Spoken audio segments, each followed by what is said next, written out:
अस्सलामुअलैकुम, मेरा नाम है फवाद इमरान। कमनाल सन्स मार्केटिंग की तरफ से लाया हूँ आपकी खिदमत में एक वीडियो। तो आज हम बात करेंगे एक इम्पोर्टेंट एस्पेक्ट के हवाले से, why to invest in real estate. Real estate में क्यों इन्वेस्टमेंट करनी चाहिए। तो एक इम्पोर्टेंट एस्पेक्ट की तरफ जाते हैं। तो अब हम बात करते हैं पॉपुलेशन की।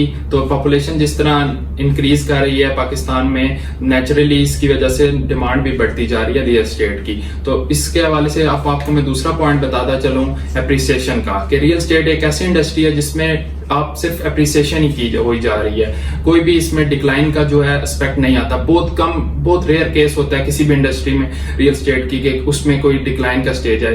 तो इसी हवाले से आपको मैं बताता चलूं प्रोडक्ट लाइफ साइकिल के हवाले से। किसी भी प्रोडक्ट का एक लाइफ साइकिल होता है, इसी तरह रियल स्टेट का अगर मैं लाइफ साइकिल बताता चलूं तो प्रोडक्ट लाइफ साइकिल में होता है introduction, growth, maturity and decline.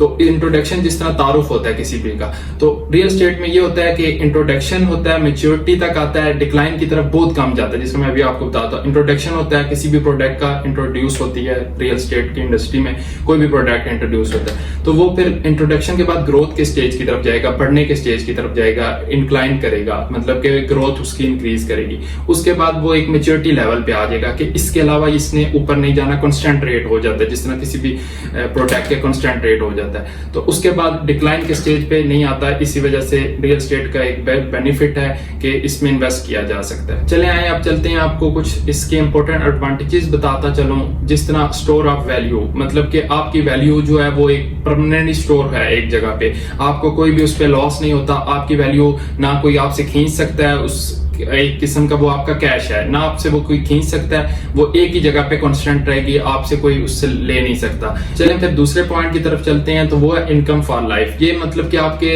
Long term आपके साथ ही, आपकी लाइफ के साथ ये चलती रहती है, जब तक आप इससे बेचते नहीं है आपके साथ ही ये चलती है। इसके अलावा आप तीसरे पॉइंट की तरफ चलते हैं, तो वो है मार्केट साइकिल। जिस तरह आपको मैंने बताया था कि किसी भी प्रोडक्ट का एक मैच्योरिटी स्टेज होता है, इस तरह रियल स्टेट में भी अगर कोई प्रोडक्ट है उसका मैच्योरिटी आ जाता है तो आप उसको बेचकर आप उसके अलावा जो कोई और प्रोडक्ट है जिसका उस टाइम पे इंट्रोडक्शन स्टेज पे होता है, आप इन्वेस्ट करके उससे भी आप उसके मैच्योरिटी तक जितना भी रेवेन्यू जनरेट कर सकते हैं, वो भी आपको एक बहुत बड़ा एडवांटेज हो सकता है। चलिए अब हम दूसरे पॉइंट की तरफ चलते हैं, तो वो है इजी एक्सेस टू फंडिंग। मतलब कि आप इजीली कोई भी फंड आपको रेज करना हो, आपने लोन लेना हो, किसी भी हवाले से आपको जरूरत पड़ती है, तो आप जिस तरह आपको पता होगा बैंक में आप अपने जो प्रॉपर्टी का कागजात हो गया या उनकी कोई अटॉर्नी, जो बैंक को आप रख पाते हैं और आप उनसे किसी भी किस्म का लोन ले सकते हैं अपने बिजनेस पर्पज के लिए, या फिर आपने अगर आगे इन्वेस्ट करना हो तो आप उससे इन्वेस्ट करके जो रेवेन्यू होगा वो बैंक को एज ए इंटरेस्ट दे सकते हैं। चलिए अब आप दूसरे पॉइंट की तरफ चलते हैं, तो इजीली ये